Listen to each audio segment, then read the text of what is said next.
Bienvenue dans cette vidéo. On continue avec le robot Autodie. Vidéo fait rapidement. Tout simplement, vidéo vraiment de youtubeur, youtubeuse. C'est pas du tout normalement mon délire de la chaîne. Mais là, c'est uniquement pour faire le point sur ce robot et sur l'évolution de ce robot depuis 2018. Donc j'ai rembobiné et le premier robot. Bien sûr, là c'est fictif. Le premier robot, c'était celui-là. Je l'avais imprimé en 2018. Donc Autodie, en fait, c'est un projet que j'avais déjà commencé, sur lequel j'avais commencé à travailler en 2018. Et puis pour des raisons pédagogiques, je n'avais pas continué l'évolution et j'avais pas suivi l'évolution de Autodie. Du coup, nous revoilà en 2025, donc 7 ans après. Et je suis en train du coup de remettre en marche ce projet de petit robot bipède parce que j'ai des troisièmes prépa métiers. Donc donc ça c'était la version précédente. Donc il y a encore normalement des cerveaux à l'intérieur. Ça c'est la dernière version qu'il y a sur le site internet que j'ai imprimé. Donc j'ai imprimé tous les éléments en impression 3D, en STL. Il y a des évolutions par rapport aux versions précédentes. On verra au montage s'il y a une réelle différence. Au niveau de l'impression, aucun problème particulier. Ce ne sont pas des pièces compliquées réellement à imprimer. Et puis ça, c'est la version, c'est le robot que j'ai remis en route il y a quelques semaines, que j'ai déjà présenté dans la vidéo précédente. Et du coup, ce que j'ai fait, au lieu de racheter tous les éléments, alors j'ai tout un carton. Au lieu de racheter tous les éléments ou de faire le point sur les éléments que j'avais à disposition, pour le coup, moi je travaille avec du Arduino Nano. Je suis allé sur AliExpress. Et je suis allé acheter un kit justement pour monter en fait pour avoir tous les éléments à l'intérieur. Le kit m'a coûté environ 30 euros. Faut savoir que sur Amazon il y est aussi, alors de mémoire comme ça, les prix ça tourne entre 45 et 50 euros. Il y a la version auto de chez HP, donc ils ont sorti un kit spécial avec vraiment tous des modules, quelque chose de vraiment carré. Mais là on est sur un projet, le kit il est aux alentours de 130 euros je crois, ou 140 euros, et encore que il était en rupture de stock sur Amazon. Donc je parle d'Amazon, hein, c'est pas une vidéo sponsorisée, pas du tout. C'est parce que c'était plus pratique pour voir et pour comparer les prix. Donc du coup ce que j'ai fait, c'est que je suis allé sur AliExpress et j'ai acheté un kit. Et l'objectif c'est de voir si depuis 2018 ou 2025 il y a une évolution de la technologie utilisée, ou est-ce que c'est exactement la même chose. Donc c'est parti, je vais faire en accéléré là, le unboxing, je pense que c'est comme ça qu'ils disent dans les vidéos, et puis on regarde ce qu'il y a à l'intérieur.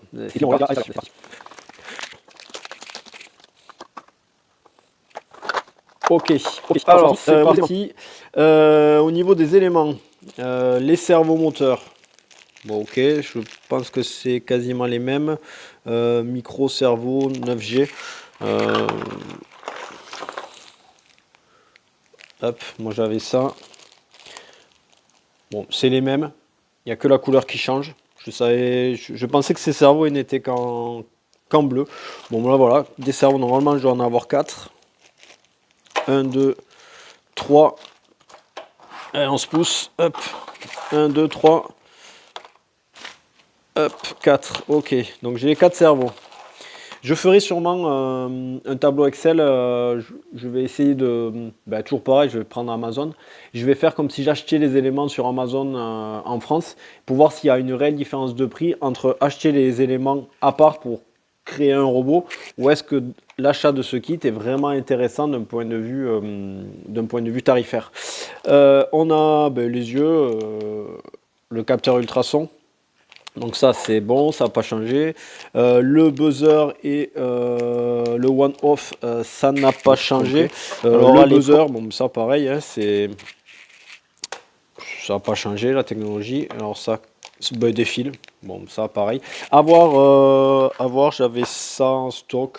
Est-ce que c'est la même longueur? Ouais, c'est exactement la même longueur. Donc ça, pareil, pas de différence. Ça, peut-être Au si. niveau de la carte, bon, je crois qu'ils appellent ça Shield. On va voir tout de suite si c'est la même carte. Ah, c'est pas tout à fait le. Alors moi, j'avais racheté typiquement. euh, Hop, si c'est la même chose. C'est la même chose à la différence du bouton poussoir ici. Donc le système, ils ont intégré un bouton marche arrêt.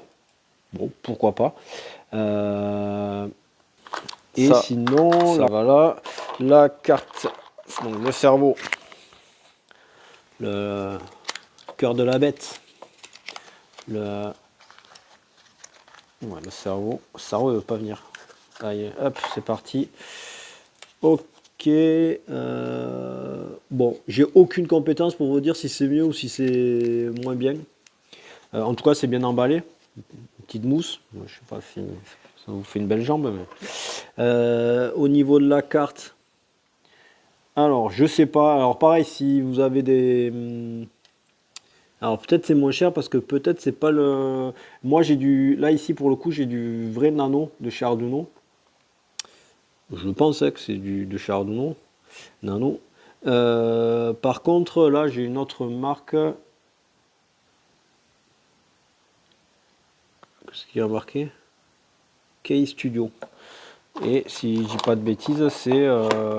Oui, en fait, c'est la marque qu'il y a sur la boîte. Donc, bon, à mon avis, il n'y aura pas de différence. La réalité, quand même, c'est que on n'est pas sur le même produit. Bon, c'est pas, on n'est pas sur de la haute technologie, hein, on n'est pas en train de faire des avions de chasse. Donc je pense qu'il n'y aura aucune incidence. C'est la même, ouais, c'est la même technologie, c'est juste pas le même fabricant. Bon, les soudures ont l'air propres. A priori, je ne suis pas trop inquiet de l'utilisation de cette carte, mais ça peut expliquer peut-être la différence de prix à voir plus tard. Alors j'ai pris ça m'a plutôt intéressé parce que ce robot auto DI là, hop, lui là, quand je vous le fais danser, en fait, il y a pour l'alimenter en énergie, soit j'utilise la prise qui est le câble USB qui est fourni et qui se branche donc sur la carte. Donc ça l'alimente, mais automatiquement votre robot il est pas autonome parce qu'il est alimenté par un câble. Donc c'est sûr que si vous voulez faire un semi-marathon, vous allez avoir du mal. Je parle semi-marathon parce que je fais en référence à un robot chinois qui va réaliser justement un semi-marathon, je ne sais plus où en Asie. Mais tout ça pour vous dire que du coup, il faut que ce robot, il soit, si vous voulez le voir marcher tout seul, il faut qu'il soit alimenté. Donc là, ici, le choix, c'est l'utilisation de 4 piles du robot. Normalement, c'est le cas. Ça doit pouvoir s'intégrer à l'intérieur.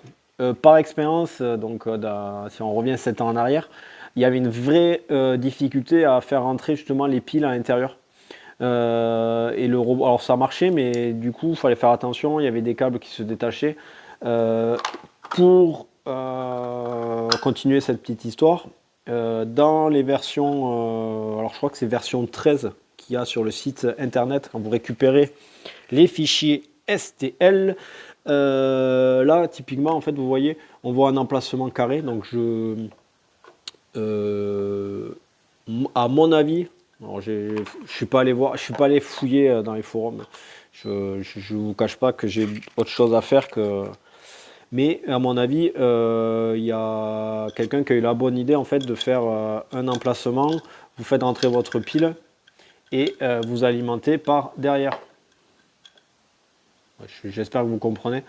Donc il y a plusieurs options du coup pour les piles.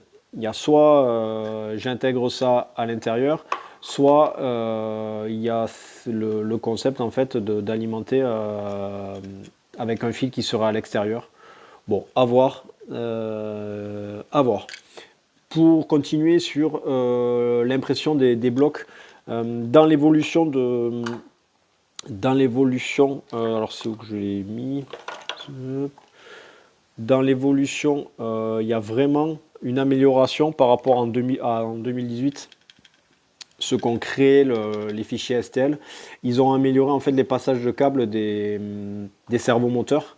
Et ils ont aussi, alors il y avait toujours l'emplacement pour le buzzer. Et de mémoire, ils ont aussi amélioré, alors c'est pas le cas sur celui-là, sur une autre version que j'ai là. Donc en fait, il faut savoir qu'il y a plusieurs versions en fonction des cartes que vous allez utiliser. Vous allez avoir plusieurs versions vous pouvez avoir plusieurs versions de corps, donc en anglais body, et de tête. Du coup, j'ai tout imprimé. Et sur la version, une des versions, en fait, vous voyez, on peut intégrer le bouton One Off. Donc ça, j'ai trouvé ça plutôt pas mal parce que sur la version de 2018, le bouton, il était vraiment pas, il tenait pas. Et du coup, il s'enlevait, on n'arrive pas à le démarrer. Il y avait plein de détails comme ça. Donc il y a vraiment eu une petite évolution à la marge des fichiers STL. À voir plus tard. Alors par exemple, pour lui, vu que lui, il s'alimente par derrière, j'ai l'impression qu'ils n'ont pas intégré le bouton One Off. Donc on va voir tout ça, je ferai le point sur ça. Du coup, là, la vidéo elle est déjà un peu longue. Je ferai ça potentiellement sur une vidéo future. Et puis en même temps, je vous parlerai de toutes les difficultés que j'ai rencontrées. Voilà. Quoi d'autre, que dire de plus? Un tournevis offert. Bon, super. Je pense que ça, ils auraient pu s'en passer. Et encore que, je peux comprendre, si c'est par exemple un projet pédagogique, vous avez imprimé les fichiers, vous donnez votre petite boîte à vos élèves et vous montez le robot. Ça peut être intéressant d'avoir tout, vous ne réfléchissez pas. Vous savez que vos élèves ou la personne qui veut monter le robot, à partir du moment où il a les fichiers STL, il a sa petite boîte, il peut tout monter. Et encore que, il faut un ordinateur ensuite pour pouvoir envoyer le projet. Ok, bon, c'est le bazar sur la table, mais tout y est. Alors par contre, non, tout y est. Il manque, c'est tellement le bazar, il manque un élément que j'ai pas parlé. Il y a une carte Bluetooth. Donc dans l'évolution, le premier Auto DI, la carte était arrivée plus tard. Donc moi, à l'époque, je l'avais acheté à part. Le robot, bon, je crois que j'ai assez parlé. Est-ce que j'ai tout détaillé? Je crois que oui. Donc en résumé, pas de grosse évolution depuis 2018, à part que ce kit, il n'est pas en Arduino, il est avec une autre marque, mais ce qui est plutôt compréhensible. La boîte est plutôt bien faite, elle est plutôt jolie, mais ça peut-être vous vous en fichez complètement. 30 €. Je vous mets, au moment où je papote, je vous mets là les comparatifs si je devais avoir acheté chaque élément sur Amazon. Mais si vous avez d'autres, pareil, si vous avez d'autres constructeurs, vous avez les prix qui sont moins chers, n'hésitez pas à me le rajouter en commentaire si cette vidéo peut servir à quelque chose ou à quelqu'un. Je serai le premier satisfait. Ah, si, j'ai pas montré la petite visserie. Bon, il y a aussi des éléments de petite visserie. Ouais, ça a l'air plutôt bien fait. La carte Bluetooth en plus. Ok. Prochaine vidéo, je monte ça et on regarde si ça fonctionne parfaitement et puis si on peut continuer nos activités pédagogiques avec AutoDI. Allez, merci.